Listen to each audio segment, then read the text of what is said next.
Hey there, everybody. Welcome to Under the Hood, featuring Zach Parish. But Zach's a little under the weather tonight, so you get P-Mac. And when you get P-Mac, you get my crazy cast of characters that joins me wherever I go. Right down underneath me, right down below, the Woody one, Mike Wood. What's up, my friend? Hey, Woody in the house. Woody in the house. Thanks for enjoying Woody in it. the Thanks house! for inviting me, Patrick. No, I enjoy it. It's always a good time when we get the opportunity to talk to Mike Wood, racetrack photographer, racing Woodies, National Compact Touring Series, Great Lakes Enduro Series, Midwest Dirt Series, Mini Wedge, whatever. How many freaking series are you operating with right now? Well, I did get rid of, I almost say get rid of, I stopped my weekly duties at two of the racetracks, Kalamazoo and Galesburg. So I'm promoting National Compact Touring Series, Midwest Dirt Racing Series, and of course the Mini Wedge. We dropped the Enduro Series, but we have Enduro races we're doing. And then I'm doing the marketing along with Drew Jack for Kalamazoo Speedway. So we're still staying busy. And of course, RevX. Oh yeah, got my daily job, my RevX job, promoting RevX as much as I can at the racetracks, on and off the racetracks. We're gonna actually, on our Wednesday show, we're gonna have the owner of RevX on to explain how our products help out the cars. I went to a racetrack yesterday, and as I pulled in, one of the drivers that I support fully blew an engine, and of course I told him if he had RevX in it, it wouldn't have blown, but it was Boom. not the problem with that. It was faulty parts. It was faulty parts. He blew up big time. And then also joining us in my cast of crazy characters, now that the camera's done bouncing all over the place, Jason Jones. What's up, my friend? We're here. Sorry about that. And I'm trying to get this camera worked out. We're gonna hold it. Well, you can keep jiggling it just a little bit, and that's okay. Jason drives the 11J. He drives a couple other cars. He's in the National Compact Touring Series, but he's going to be a regular at Birch Speedway. And since we are under the hood, that makes it a Jason Jones kind of show. Thanks, man. Appreciate it. Thanks for having us. We really appreciate the opportunity. He's a man of many words sometimes. I'll keep I don't it know. to You get last him tonight. going. We had him on our show a few weeks ago, and Jason, he can get going. Me and Jason had a good conversation on our show, 2 weeks ago?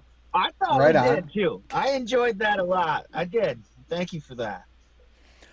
Our special guest here, now that we're 5 minutes in, is Ethan. And Ethan, I need your help because I'm not even going to try and pronounce that last name until I hear you say it at least once.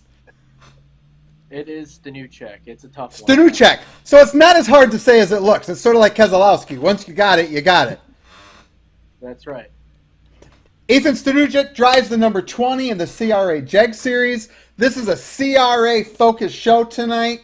Joining us about 6:20 will be Glenn Luckett, series director for all of CRA.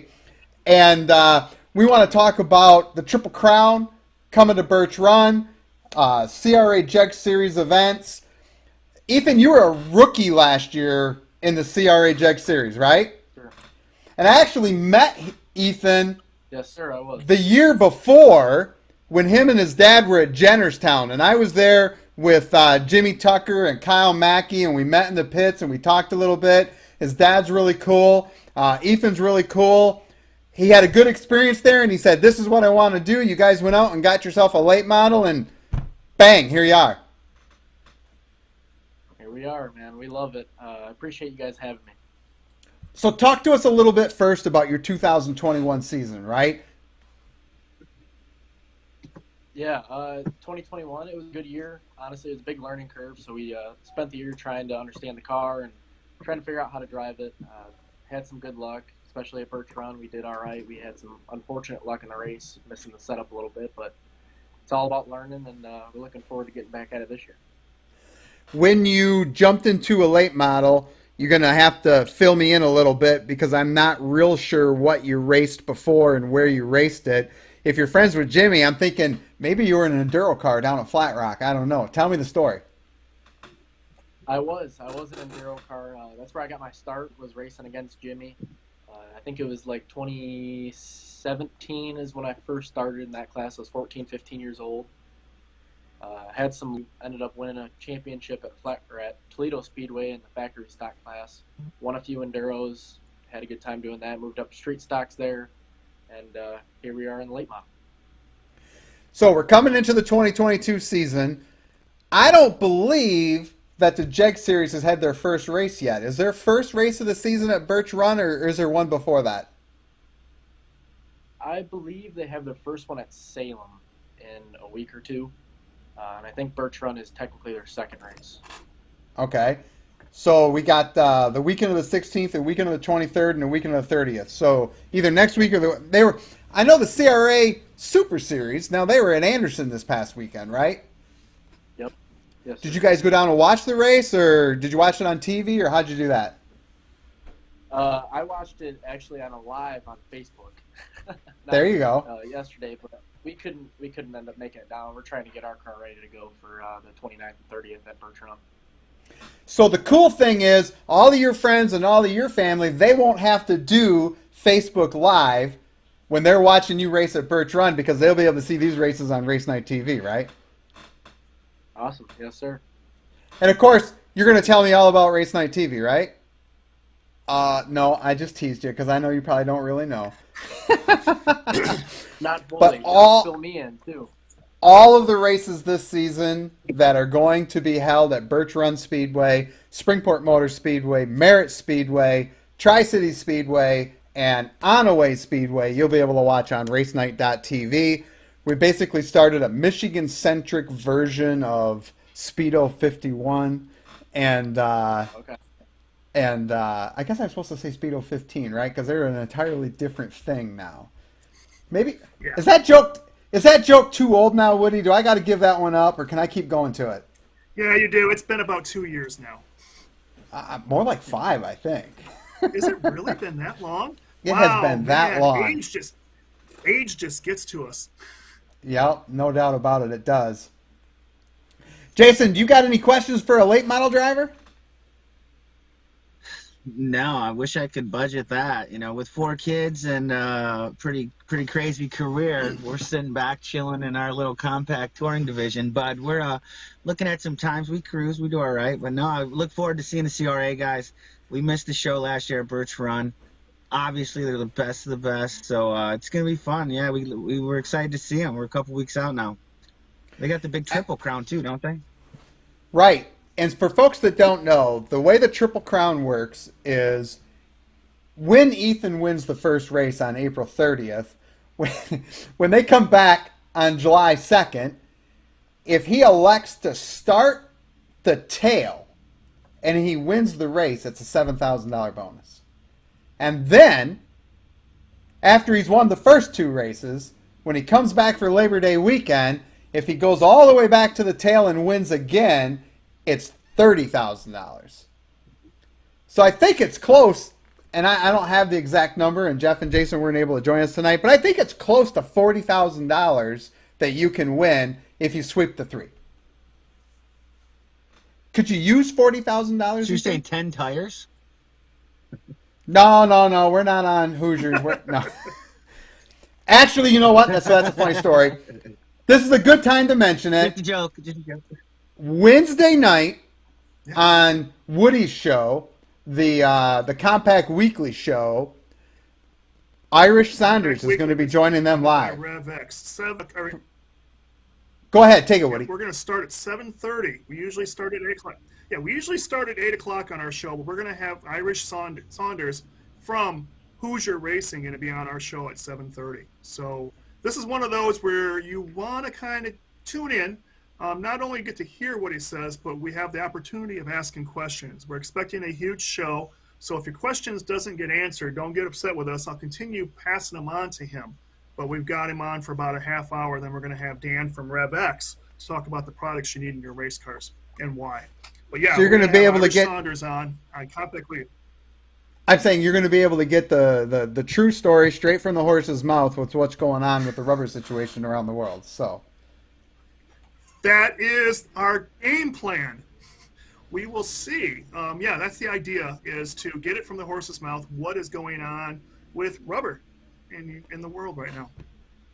Ethan, have you been affected? Has your team been affected, or you yourself, have you been affected by any of the supply chain problems, access to tires, equipment, any of that type of stuff? Definitely a little bit. It hasn't been too bad. We haven't had a tire problem yet because we haven't really gotten tires until that first race at Birch Run.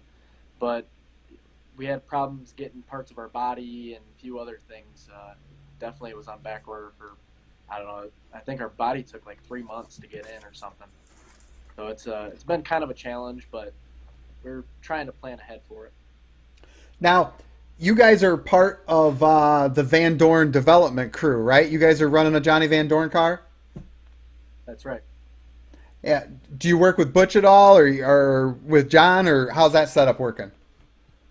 Yeah, we work with Butch and John and Sonny from Van Dorn's and get a lot of our information through them. Honestly, if it wasn't for those guys, we wouldn't be able to do it quite the way we do it, and how successful we've been so early. They give us all of our information and help us with, everything that we need help with. They're there every step of the way. As a developmental driver, what are some things that you learned from Butch that you found to be really valuable, that you just were like, wow, I would have never guessed? Is there anything that comes to mind? Honestly, like everything with the late model. we did a little bit of late model racing a few years ago with my uncle Stadniczuk out at Flat Rock Speedway in an Outlaw super late model. And we struggled with that car, and it was not a Van Dorn car. And then we decided to get me into late model racing, and we heard from Jimmy and a few other guys that the only way to do it was through the Van Dorns, and honestly, we have no regrets doing it at all. They help us with everything with the car and taught us about everything we know on it. That's cool. We had somebody dial in the background, and so what I'm going to do is mute their microphone for a moment, and we'll have them join us in a second, but just in case they drop an F-bomb on us, we won't hear it. Not that you do that, I right, hope I Jeff? didn't do that. Nod your head up and down like I'm talking to you. I know you can hear me, but we can't hear you. That's fascinating. If you were talking about everything, right? What I'm trying to do is if somebody's watching a show right now and they're thinking, why would I want to become part of Team Van Dorn? Specifically, give us an example of something that you learned that you use now to this day. Uh, it's hard to pinpoint just one thing with them. Honestly, setups are huge. The way the car reacts and the way they set them up with their certain tabs all over the race car, it makes it super simple for family-oriented teams like ours to kind of get the hang of it quickly. Taking our car to Van Dorn's before, and they go through. Butch Van Dorn goes through the whole car with you and like teaches you how to set it up. You don't have to bring it to them every time. Those are, I mean, a couple many that they help you with. That's interesting. Woody or Jason, are there any questions you might have for Ethan right now? I've always asked the CRI drivers and some of the other traveling drivers, I asked Jason too, any of the traveling drivers, why did you pick that series you're running? So why did you go with CRA versus some of the other ones? We've heard only good Ethan? things about the CRA events, and yep, we've only heard good things about CRA with Glenn and all those guys. Honestly, like it's a good opportunity for us to expand our team and expand our knowledge, try to go farther in the racing world as we hope to do in the future. But the All-Star Tour is a perfect like entry level sort of traveling series to really try to, I don't know, see what you got against some of the best in the country. Now, I know I was talking with, and Patrick and Jeff both know, or Dominic and Weirgin back in the day, when she decided to go to a traveling series.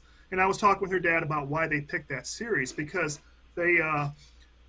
she was wanting to go up to NASCAR. And I'm not sure exactly where you end up going. Hopefully you'll answer that in a minute. But we were looking at TV coverage. And I know that the series they picked didn't have as much TV coverage as, say, CRA. And the answer I got from them was because of the amount of travel that was taken. Their team was owned out of Canada, but it was ran out of Lansing, I believe was the shop. But they were looking at travel time. So that's why I was kind of curious if you picked it because this is a series that you can grow and it's a feeder for trucks nationwide or whatever they're calling it now. And then NASCAR, like Dominic was wanting to do. Yeah, it definitely is. That's, I mean, part of the reason, it's got so much more coverage on, like you said, television and all that. Just kind of gets you a lot more connections in the racing world and community other than just racing local stuff. Like I said, Glenn and them, I mean, they do a great job promoting us and promoting the series and the tracks. Now, Ethan, a little bit of background on you. Are you starting at Uno this fall, or are you already at Uno? I actually just graduated from Uno. Graduated from Uno. Okay. Yes. Tell us correct. about your Uno experience. It was great. I mean, it was everything I thought it would be plus more. Once I fully applied myself, I ended up getting on their motorsports team down there, along with my high performance degree and my associates. And I did the motorsports team thing. I ended up being a crew chief on a modified down in Volusia for Speed Weeks. Didn't end up driving down there, which was okay because I went